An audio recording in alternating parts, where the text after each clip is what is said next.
welcome to Circle of Tone. Oh,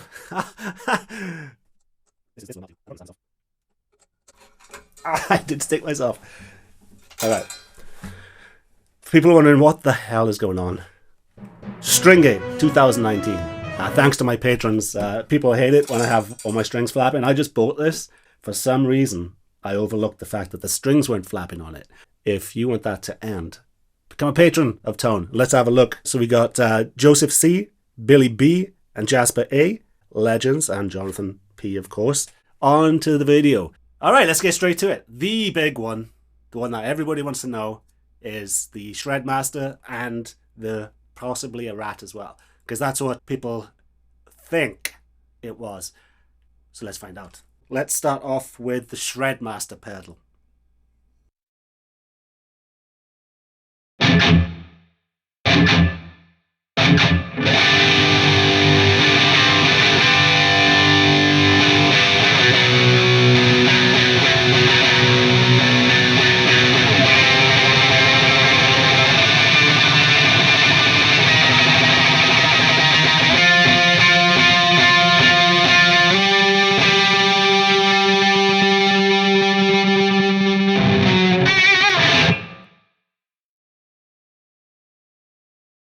Now, another contention was that he kicked on all of his pedals when the big part comes in. And this is my opinion.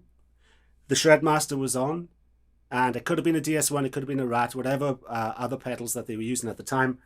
They kicked them all on. So what I'm going to do now, there's no way that all these pedals are on with the initial gunk, because there would have been way too much out of control feedback. So let's try that. So what I'm going to do, I'm going to do the junk, and then pick in the Rat pedal as well.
All roads lead to the Marshall Shredmaster. Similar to the Governor, so legend has it, Creep was recorded in one take. So the gunk, and things like that were actually not supposed to be in there. And it's a bit of a piss stick, because Johnny actually was, the ba-bum, and I'm a creep round. Apparently, those stabs were him getting his levels. When you input into a microphone, you need to make sure that you're not overloading them. And I think that is what he was doing when he did that. But it sounded so good that they kept everything, warts and all.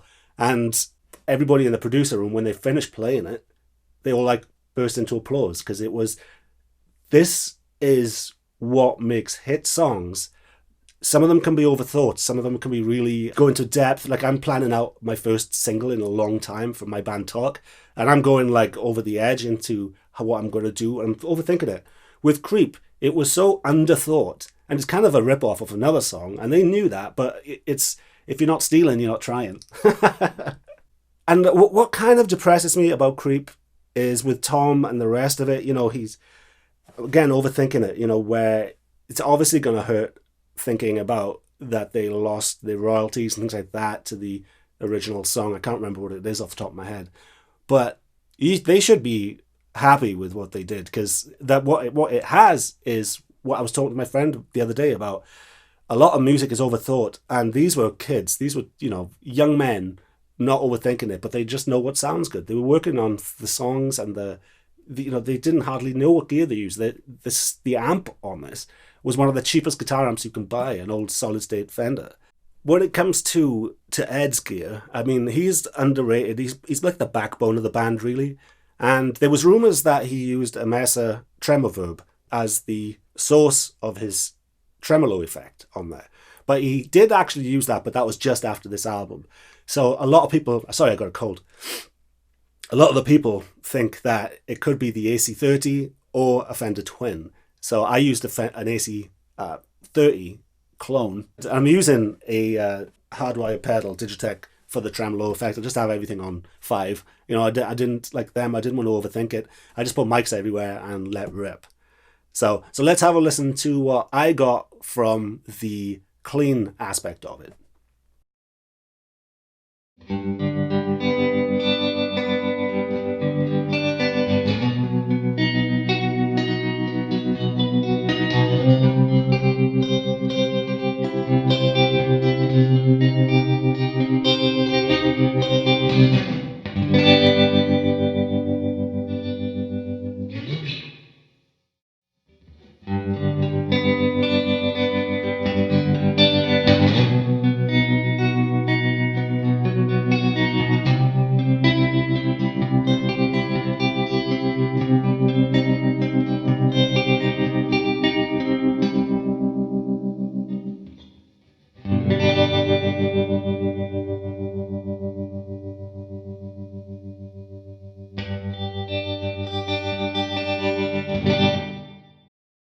Okay, a big thanks to David, aka the King of Gear. There's going to be links before, because if I go through all of Radiohead's gear, it'll be a 5-hour video.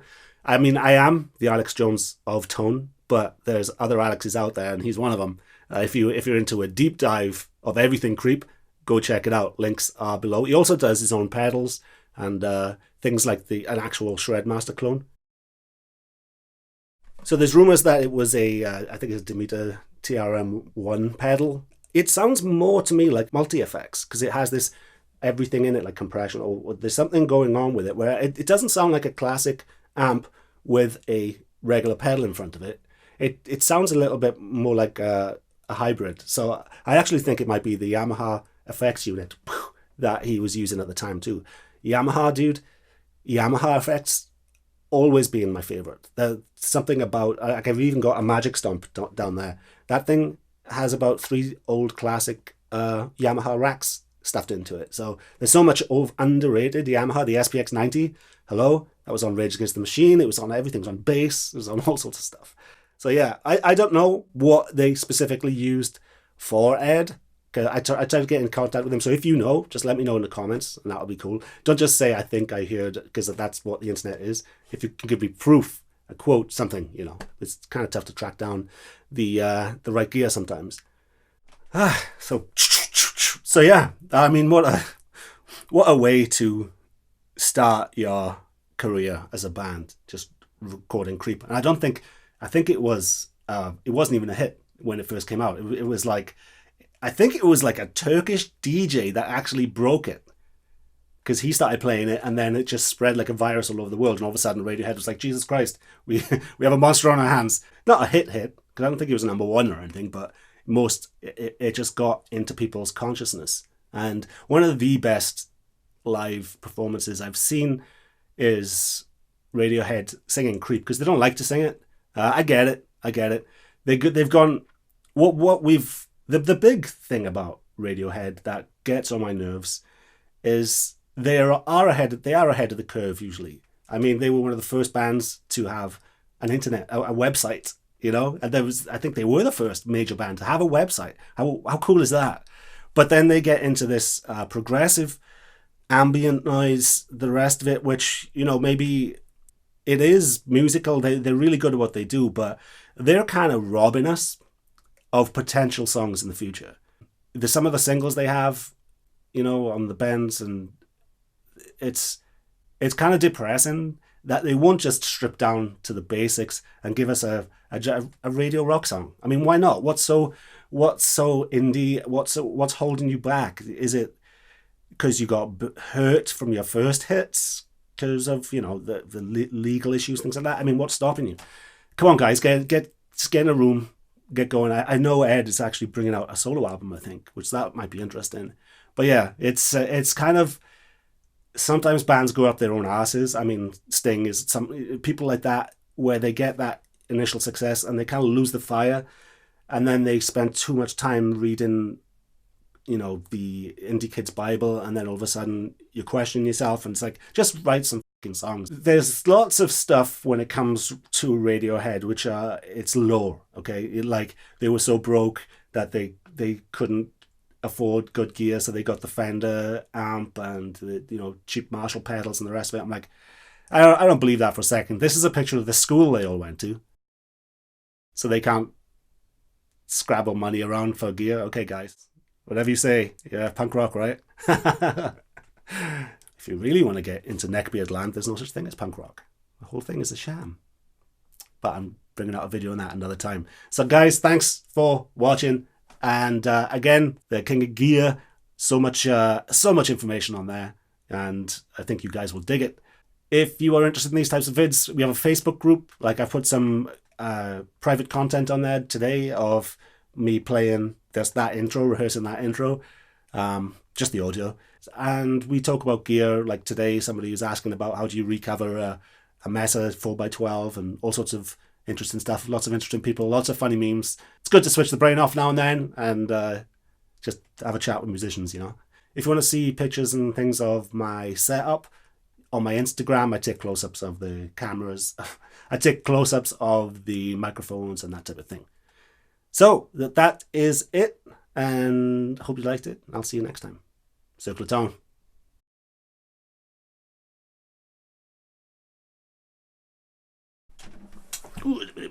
I dropped the fucking pick now, innit?